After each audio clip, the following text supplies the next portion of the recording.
Hey buddy, what's up? Ultramag64 here, and today guys, I bring you a very, very special game to me. This is Celeste. Quite possibly one of the top games I've played this year. And I know I throw this term around a bit loosely, but it is definitely going on my Games of the Year list.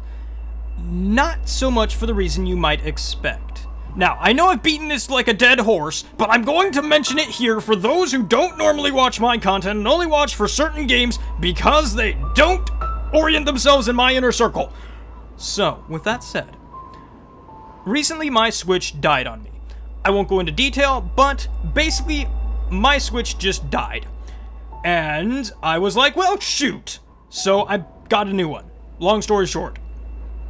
But what that meant was that I lost a good chunk of time on Celeste. I was actually where I am now in Celeste. I actually got right back up to where I was before the Switch died.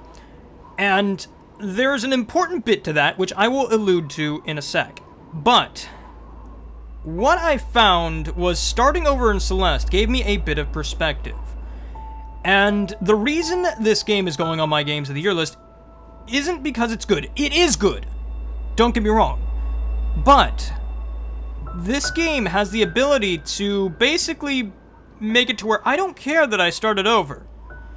I jumped right back in, and I got better, and better, and better. No, by no means am I a master of the game. I am not the best Celeste player out there. There are probably tons of people that are better than me at this game. But that's not the point. Celeste is a hardcore platformer that is in the vein of titles like Super Meat Boy and other, you know, big name titles and whatnot, like, I can't think of the name. The one with the time mechanic. And, Stickman's Adventures and yada yada yada. Point is it's a hardcore platformer. It's actually developed by the guys that made Tower Defense, or not Tower Defense, Tower Fall, which is also a very good pedigree to have because the platforming in that game was solid. That game in general was solid, but the platforming itself was really good. And that is also the case with Celeste. Now, Celeste started out as a Pico 8, I believe that's the name of it, game. What that is basically this. This is essentially the game, which you can actually play, I believe, in your browser for free to get an idea of what Celeste is.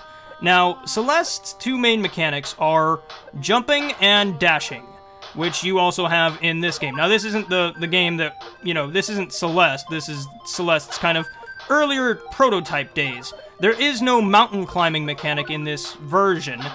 There is only the ability to basically, you know, jump around and kind of play a bit of a demo version, I guess a demo version, an earlier version of Celeste. Now, that's really cool to me. I love that. But, yeah, no, it's just a way for you to... Oops, I messed up that. It's just a kind of a look into the game's development. And it's really cool to see how far it came from this compared to what the finished product is, which I will actually get to now. So, we're gonna go ahead and climb on Celeste. Now, Celeste is different from a lot of your 2D hardcore platformers, in that it has such this air of, you know, it's okay if you're bad at this game. It's okay if you suck.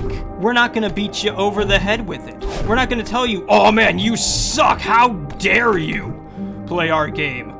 No, Celeste's like, yeah, it's okay to suck. It's fine. You're gonna get better. If you just keep trying, you know. But, like, that's kind of the main crux of the game, is it deals with anxiety. It deals with not feeling like you're good enough. And it deals with it in such a good, smart way. A much relatable way. And I know I'm sort of butchering this, but the game centers around Madeline, who is this character right here, and also her side, one of the many side characters, Theo, who is also kind of her climbing buddy. But what cemented this game as Game of the Year for me, well, one of the Games of the Year, because I like to have multiples, because there are a bunch of games that come out every year. But one of the things that made this game so amazing to me was how it dealt with a panic attack. Now, I have had a history of panic attacks. I'm glad that I've somewhat gotten better at being able to deal with them, but I had a lot of problems as a kid with panic attacks. And I, at the time, didn't know how to properly deal with them. And that is sort of what Celeste does. Ah, man. See, but that's the thing, like, this game's not, like, for those of you that think, oh man, this game's probably just like, easy peasy, it's got story, softy, feely bits. No, this game will kick your butt if you let it. Which is interesting. I love that kind of mechanic about it. No, I just messed up. I just did the same exact mistake I just had.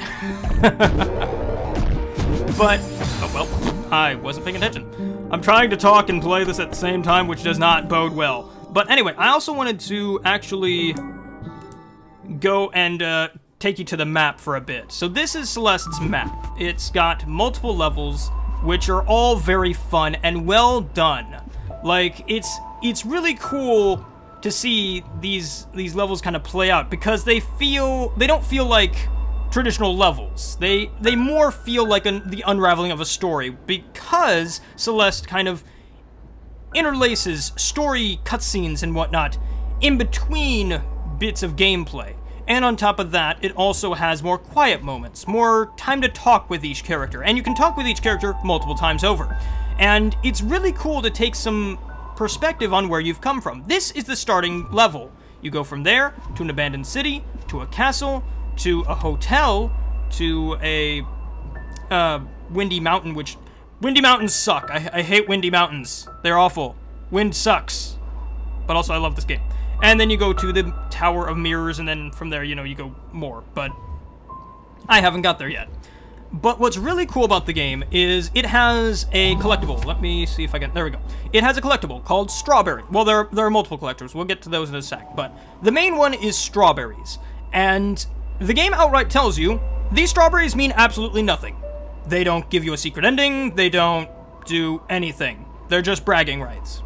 And if you want to go after them, that's fine. If you don't, then don't. That's it. You don't have to worry about it. Don't bother. But what's funny is I've been wholeheartedly going after every strawberry I can get. And you can tell by all the strawberries I've collected. I've almost collected every single one in the game. Because I can't stop. Because I love collecting the strawberries. It's so satisfying. It's so fun. And it's completely optional. There is no reason to collect them, but I just enjoy it. I enjoy the challenge. And not a whole lot of hardcore platformers do that for me. Most of them beat my teeth in so badly that I'm just like, I don't want to. Why would I go after that? I just want to be done. Where Celeste, I believe it's because of the positive attitude that Celeste kind of gives off. It also has this really cool moment in the game where it's like, your death counter doesn't matter. Like, be proud of your death counter. I died 308 times in this resort. Mainly because I was getting off to the darn strawberries. But the reason that Celeste is like, be proud of your death counter, because each time you die, you're learning. That is literally a quote from the game. Let me see which level it was. I think it was this one, I believe. Here, we'll climb. Oh, that's nice. You can...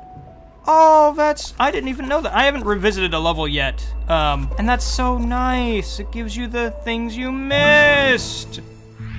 Is it gonna... Oh, it doesn't do the whole helpful tip thing.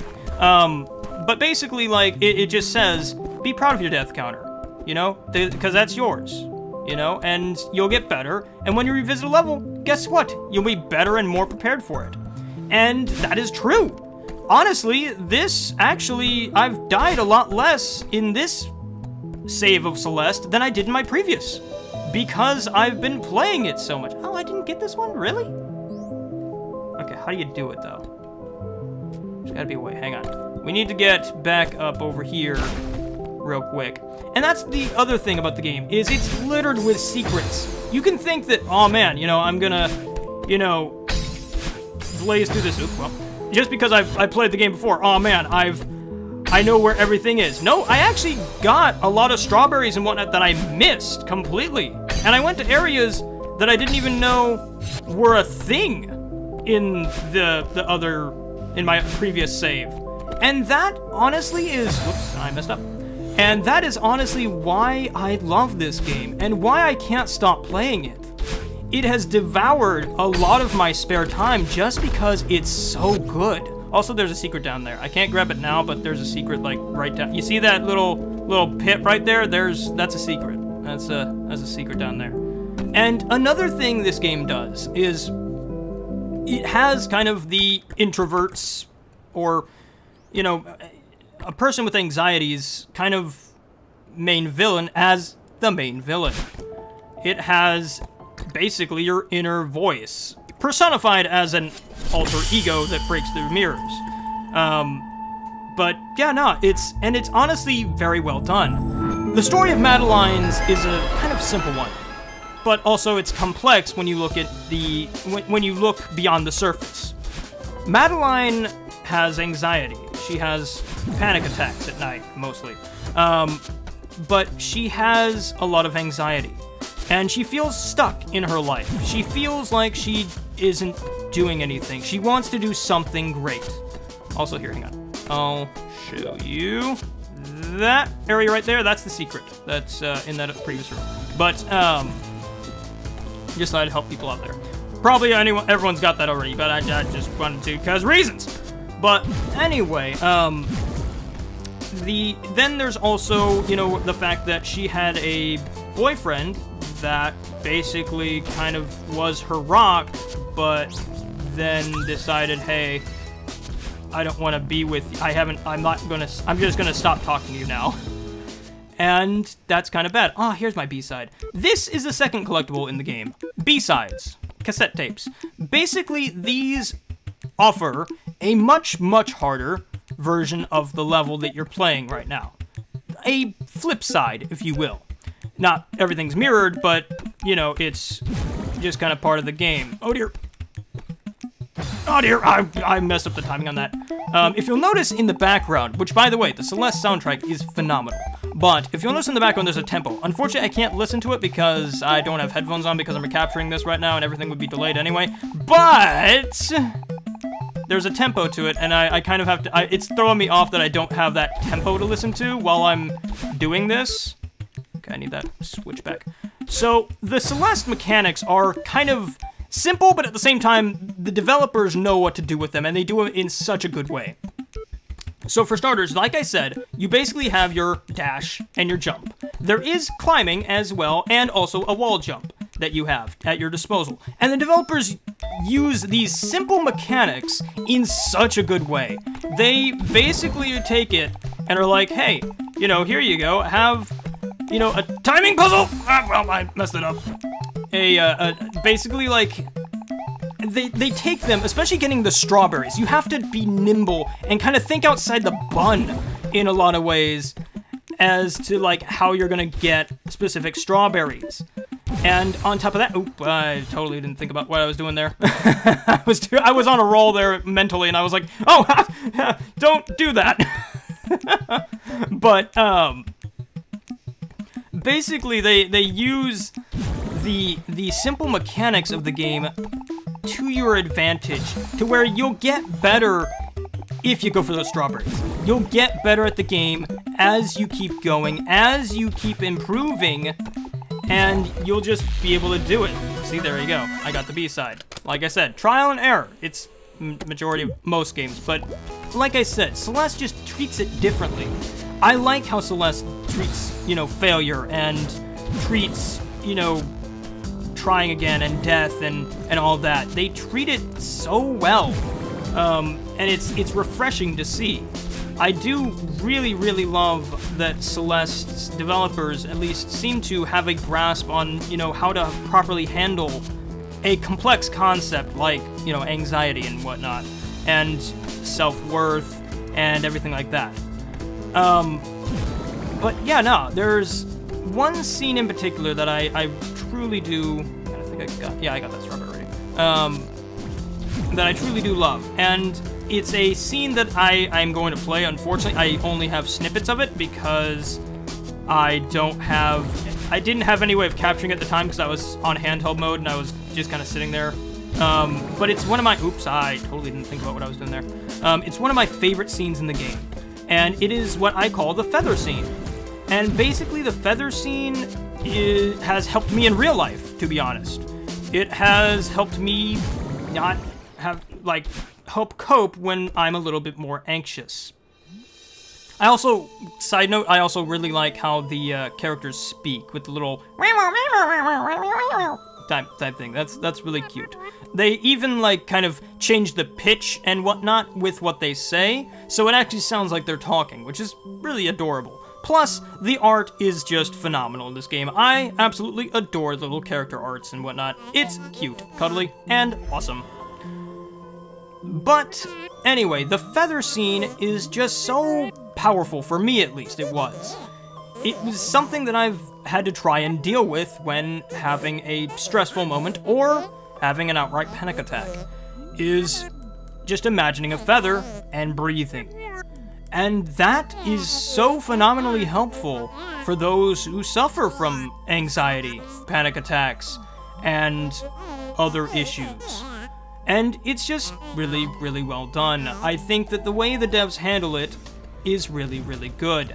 On top of that, not only do the devs handle things like the story very well, they also handle stuff like gameplay mechanics very well too. They give you enough time to get settled into a new mechanic when introducing it, and it makes it to where you don't feel like you don't know what you're doing. You know, it doesn't feel like they are just throwing mechanics at you willy-nilly. You know what, by the time they throw something hard at you, you know what you're doing. They have a good gradual step of, like, implementing mechanics into the game and whatnot. See, like, it may seem like I'm doing a bunch of nonsense, but I'm making sure she doesn't catch me while I'm trying to also grab that. There we go. And oops, I ran into her. But see, that's the thing is, like, the game just, in my opinion, doesn't get old. Like, I adore the game because each time you play it, you're gonna get, I did it again! You're gonna get better, and better, and better. And the game encouraging you is just icing on the cake, for me at least. I love that this game encourages you to do better, to be better. And when you get better, it makes it all the more satisfying, and all the more gratifying, in fact. Like, see, now they're throwing hard stuff at you. Oops. I totally missed that jump. Whoopsies. But, like, that's why I love this game so much. And, like, they even have, like, different things about the game. Like, for instance, you have a light stamina meter for your climbing. So, for instance, I would show you, but I kind of don't have the ability to right now. But, for instance... Shoop. Okay, go down here. For instance, like, the longer you hold on to something, you can only hold on to something for so long before Madeline's like, I can't hold on anymore. Like, sorry, dude, I'm not Superman. Which is really, really cool. It adds a bit of realism to the game, which, I mean, granted, you know, you're exploring old ruins and whatnot, so, I mean, there's not exactly a whole bunch of realism to the game, but at the same time, it's still cool. I'll wait for you, jeez! But, yeah, nah, love this. Love it. And see, I beat this game in, like, well, not beat this game, but I beat this level in, like, what, I think, like, 10 minutes? 15, maybe? I don't know. Whereas it took me, like, I think 30 last time. Oops. And jump. And a jump in. And a jump in. Now, the reason I'm just kind of blazing through this, whoopsies. The reason I'm just kind of blazing through this is because I think I just collected the last strawberry, maybe. I wasn't really counting. There's also maybe a secret over there. Nope. Okay, cool. Bye! But here's one of the subtler, more, like, kind of nuanced story mechanics and whatnot. This is a kind of very powerful cutscene, and that's the case for a lot of the cutscenes in the game, is just kind of how much you can, if there's a lot of depth to the cutscenes in things that aren't said, and if you pick up on that, then that's really cool. If you don't want to, the story doesn't really matter. In fact, I can skip this cutscene right here. But I'm not going to. And this is what I mean by kind of cutting in between the level and whatnot. It doesn't feel like a Super Mario game. It feels like a legitimate story is unraveling in the palm of your hands right here as you're playing the level. This is the last bit. There is no more level after this. But just saying that it feels good. And something I honestly wish games like Super Mario would adopt. Because it's better than just having another story where the princess gets taken away. I mean, granted, you know, I don't think Mario would maybe tackle this subject matter, but I'm just saying it'd be nice to have. I love the way that the devs have interlaced this story so expertly into the game. And I just love the game in general. There's just something really, really good about this game and how wonderful it is. And you might be wondering, why the heck is this happening? Well, she was dreaming. It was a dream. She didn't really go and do that. We just kind of had a dream. And now we can go through the real level, which is just nothing. And then there's Theo up there. That's Theo. We'll go talk to him real quick. And that's kind of one of the more optional things, is you don't have to talk to Theo. Like, I mean, you can just pass him right by if you want to. But I'm not going to, because I love talking to the dude. He's awesome. And, like, that's kind of the really, really awesome thing about the game, is the characters are so likable. There's so much appeal to every character. And I love that. I love the appeal of not only the protagonists, but also the antagonists. Yes, there are more than one, but it's just really nice. It really is a good little game. And honestly, for the price of, I believe, $20 when I bought this game, see, more art. Fantastic art, by the way. Love, love, love the artist that does this stuff. I wish I could get more art from Celeste. Like, I just want more art from Celeste. Can I just have more? Please? But see, like, this is completely optional. There is no, you know, achievement for this. I mean, granted, I'm playing it on the Switch, so I wouldn't know if there's achievements. There probably are, but I wouldn't know. And the Switch is honestly the platform I'd prefer to play this on, because I can start and stop at any time. The game actually does say, you know, hey, it's good to take regular breaks. Not, you know, the trite Wii way of saying it, like, hey, go outside, do something interesting, not play video games. And saying, no, hey, look, we get that sometimes this game can be a little bit frustrating, especially when you keep dying and trying to get to a certain strawberry, or trying to get through a B-side, or trying to collect the third and final collectible in the game, which I will mention now, the Crystal Hearts, which I have unfortunately not been able to get any of. They're really hard to get to. But, what I will say is that I really do love this game. I absolutely love it. I love talking to the characters, I love learning more about its world, and I love conquering this mountain. This mountain is, in more ways than one, trying to defeat you. It's trying to tell you, no, don't do that. And not only is the mountain a very, very, like, daunting foe, but also Madeline herself can be a little bit daunting and kind of be like, hey, look, you know, you don't have to do this. I don't need to do this. But through it all, Madeline persists, and so do you. You persist and persist and persist until you finally get through it. And yeah, I know I'm channeling Bennett Foddy at this, but I'm just saying that it's a nice, good message to give to people. I'm kind of waiting for this cutscene to play out. And I really do want to see more of this game. I want to see maybe an expansion or something. I mean, granted, it's a little soon for a sequel, but I would love to see more added to this game, which this game does have a lot of content to it. It has a lot of good levels. The levels are long enough, and it's just really, really good. Ah, no, I didn't collect them. Oh, I guess I did die a little bit more than that. I thought I didn't, though. I could have sworn I didn't die 95 times. Maybe it just adds the deaths that I had. That could be it. Which, if that is the case, then okay.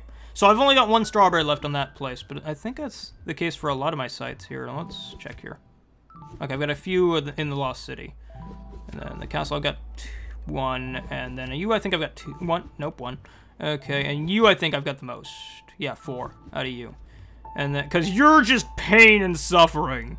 Not really. The game's never unfair. Sometimes it can be a little bit frustrating, especially because this game really emphasizes the fact that the Switch lacks a D-pad, a proper one. Mainly because I've been using the joysticks and whatnot, which the game does control fine enough. The game controls solidly. Like, Madeline jumps when you tell her to jump, she goes where you want to tell her to go most of the time. I'll get to that in a sec. But the game itself controls fantastically. The problem lies in the fact that I'm using a joystick instead of a D-pad, which I am more used to myself. Granted, the devs kind of take this into account by the fact that Madeline can jump diagonally and whatnot, but at the same time, I'm just like, man, gosh darn it, like, sometimes Madeline will jump, when I'm trying to make a particularly tricky maneuver, Madeline will sometimes jump diagonally when I want her to jump, you know, upwards, and all that jazz. Is this actually mirrored? Okay, no. But, yeah, no. See, this is a B-side where everything is a lot harder. So, oops, well, I just fell off the edge there. So, yeah, get ready for that. Which I just wanted to show you guys what kind of a B-side is like. Because, while the game isn't inherently, like, impossible, it... Okay, what? Why are you giving a tutorial? Jump and... What? Okay, no, I get... What? What do you wanting me to do? I don't understand. Jump and B? But Huh? Because B is jump. Like, I get that's a directional jump. What do you... I'm so confused. Because I can't make it up there. Is it maybe wanting me to jump up to you? I don't think I can. And see, that's kind of the fun of this game is somewhat... It somewhat becomes a bit of a puzzle game with its strawberries, at least. Now, granted, I'm not trying to find a strawberry, but, you know, it's sort of a half puzzle game, half platformer and whatnot.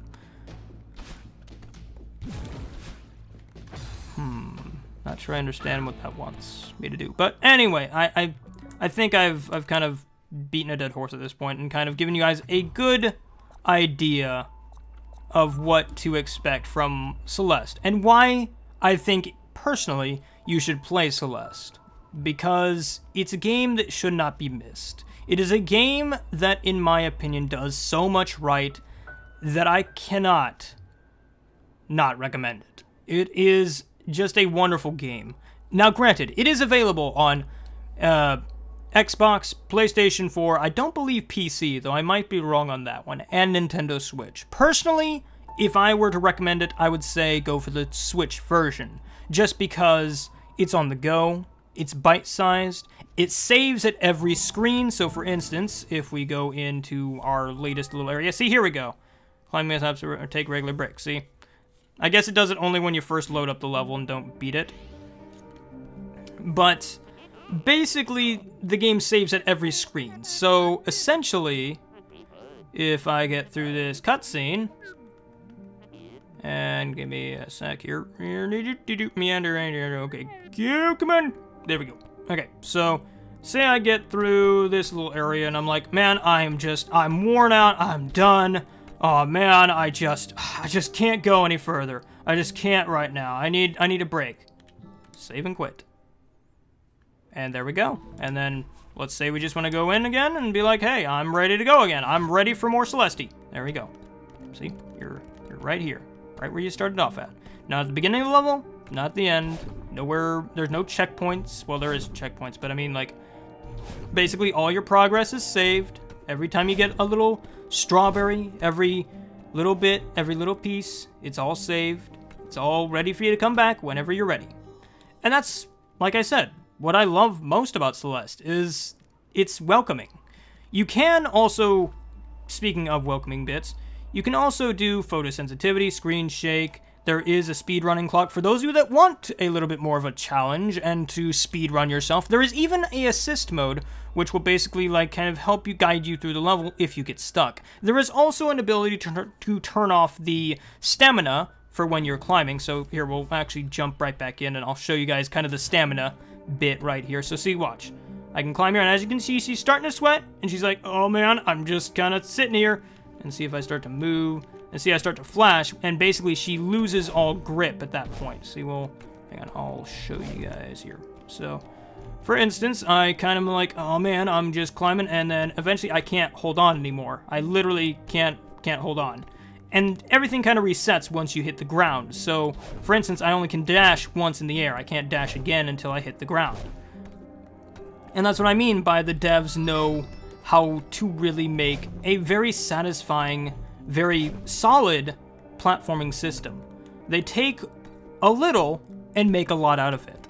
And that to me is just, once again, one of the best things about Celeste. Just the ability to be like, hey, cool, awesome, we're just gonna give you this little thing that turns out to be so great. But anyway, guys, that is Celeste.